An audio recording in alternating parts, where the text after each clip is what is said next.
Hello, my name is Gary Schotten, and I'm here as a part of Inspiring Better Business. Today we're going to talk about the word crisis.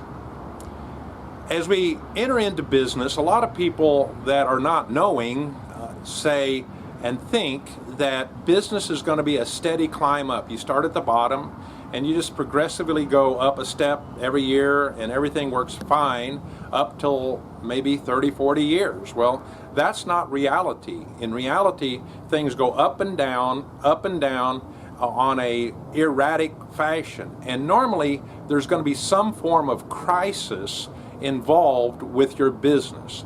And at first you could think, oh, I hope I never have a crisis. But there's really a reality that there's a value in going and having a crisis, because that gives you a chance to tackle that and come through it on the other side. On this climb up, it's going to be a series of events that are sometimes plateaus of good, but many times you come to a point and there's going to be a crisis. Now, there's going to be times when you're just totally unexpected. And what do you do then?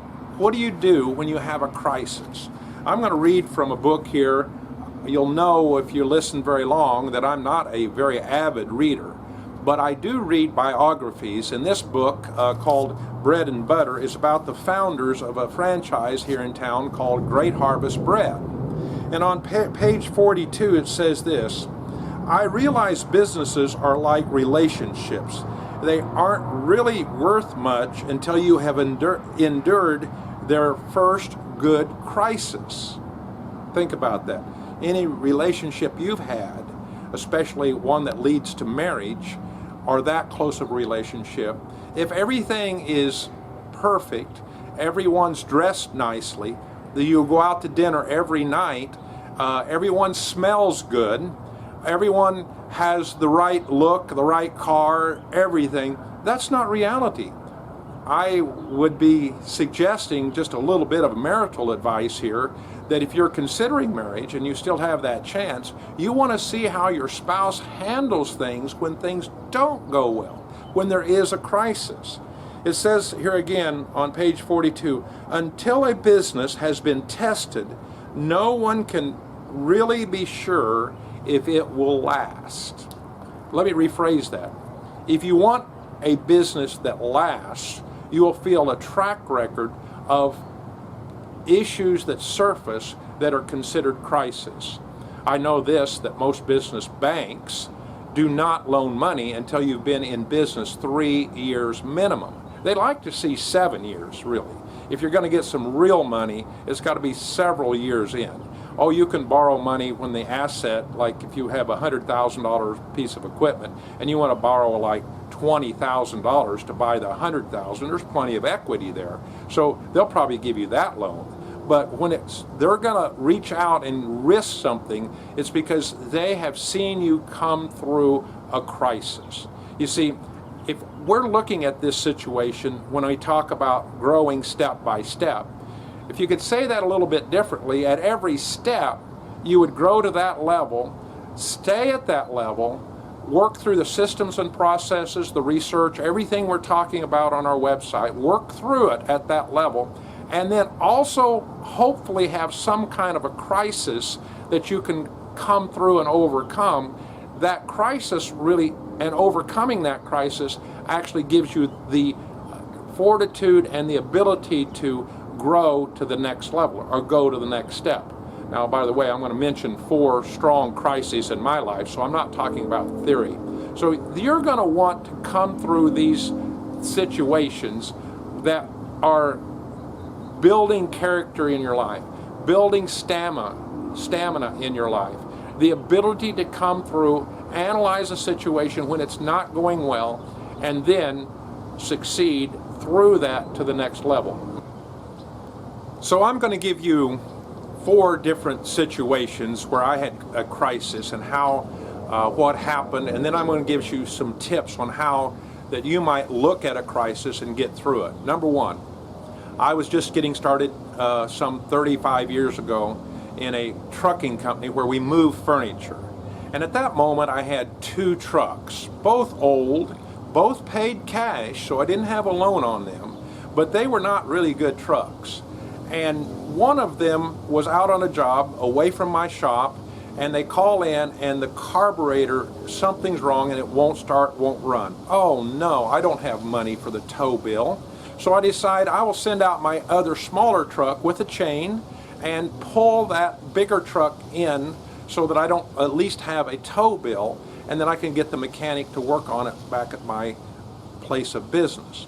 So we do that, and I pull back in. At that time I didn't really have a business location. It was my house and I had a bigger yard, and I made the mistake of pulling into an area that was soft and it had been raining, and the vehicle, smaller vehicle was doing the towing, got stuck. Now it's stuck in the mud, so trying to get it out, I'm trying to rock it back and forth, and I burn up the clutch. So here's the picture. Here's a crisis. I'm just getting started, and I have two vehicles. Both of them are down. Both of them need to be repaired. Both of them are out of service. I have a crisis, and I wanted to quit. I'm telling you, it was so discouraging, I wanted to quit. Crisis number two. Later on, a few years later, I'm doing better.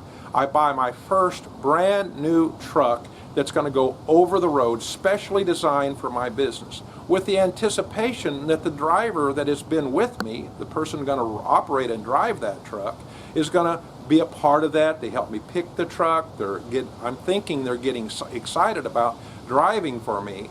But 2 weeks before the new truck arrives, this person tells me I quit. I'm giving my 2 weeks notice. About the time my new truck comes that I'm thinking they're going to drive, they're going to be gone. And by the way, they go to work for one of my competitors. And by the way, they didn't know anything about the moving business when they started. So I trained them with everything they know, and they left me high and dry. That's a crisis.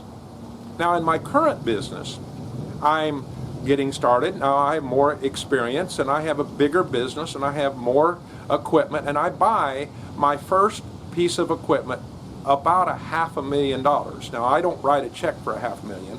I get a loan, and in fact I get a loan with no money down, and it's going to be paid in increments every month for 5 years.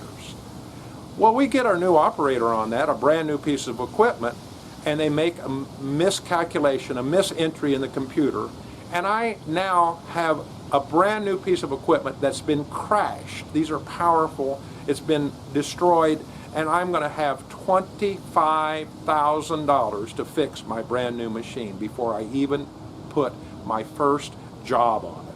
That's a crisis.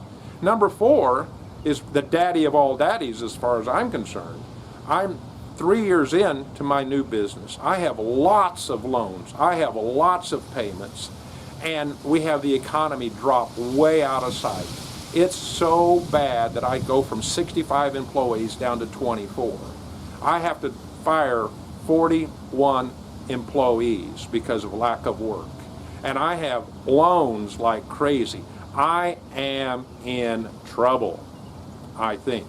But I made it through all of those. And I made it through all of those with a new sense of confidence, a new sense of accomplishment. I'm ready to tackle a bigger crisis when it comes. Now here's a few tips. When you're facing a crisis, it's not a time to expand. Some people have thinking, well, if I just get bigger, I'm in trouble, but if I just get bigger, I surely will get better. Well, my experience has been it's time to trim. It's like a patch of strawberries in a strawberry patch. You trim back some of the blossoms so you have a bigger product. Well, in this case, in most cases, it's not a time to expand. Trim back. In that last case, when there's total economic downturn, I brought my core people together. I asked them to buy in with me. I told them, we're going to get through this together. And I asked, are you in? Are you willing to do anything that needs to? And they're all in because their job counts on it too. And we cut back every single unnecessary expense that there possibly was. I'll just give a funny little one. We had paper towels. You know, you wash your hands in the bathroom, you get a paper towel, and you wipe it and you put it in the trash. I had every day seemed like I had a whole bin full of paper towels. We discontinued that even to today. We wash our little hand cloths, and everybody has their own hand cloth with their name on it. You use your own hand cloth every day until it's dirty, and then you go get another one and put them in the washing machine. We cut back everything, every piece of paper, every pencil we bought, everything we did, we cut back. Cut back on your expenses and don't expand. And believe God that you're going to get through this with every skill set that you have. Number two, I would always look for the end in sight. Where can I see the end? I can tell, again, with the big one, that I was anticipating being in economic crisis for 3 or 4 years. Because normally there's a swing in up and down of your businesses, and it doesn't cycle out that fast. But I think due to technology and due to some things of just the cycles are like shorter together. So this crisis came on really fast, but in 1 year, the crisis was basically over. The orders start coming back in. Oh, was I happy. But I was kind of locked in thinking this is going to take at least 3 years. So I conserved every piece of cash, and I held on to all the cash I could have in order to make it through what I thought would be a 3-year cycle. And only when I saw the cycle end, when the business was kind of come back up, that I started loosening my grip on the cash I had. Those are 2 tips I think that'll help you, that if you're in crisis, you have a way out. Now, I didn't stop my generosity to my church. It didn't stop my giving to missions. That's my personal choice. And I believe those things, along with an ultimate trust in God, that He would bring me the wisdom. See, God never sends me money. He sends me wisdom. And my prayer was for wisdom. James chapter 1 talks about, if any person lacks wisdom, let him ask of God, and God will give it to that person, myself, liberally. And He guided me. Now, I had to make the steps. He didn't tell me what to do, but He gave me the facts, information that I could make choices consistent with good results. Well, I hope this helps. We're here as a part of Inspiring Better Business. We're going to have crises. You're going to have a crisis, and you actually want that to some degree. If you'll take smaller steps, the crisis will be of less intensity normally, but there's things that are going to be outside your control. Somebody quits unexpectedly, the economy dips unexpectedly. You could be doing everything perfect, and a crisis can come your way. You've got to be able to get through it and go to the next level.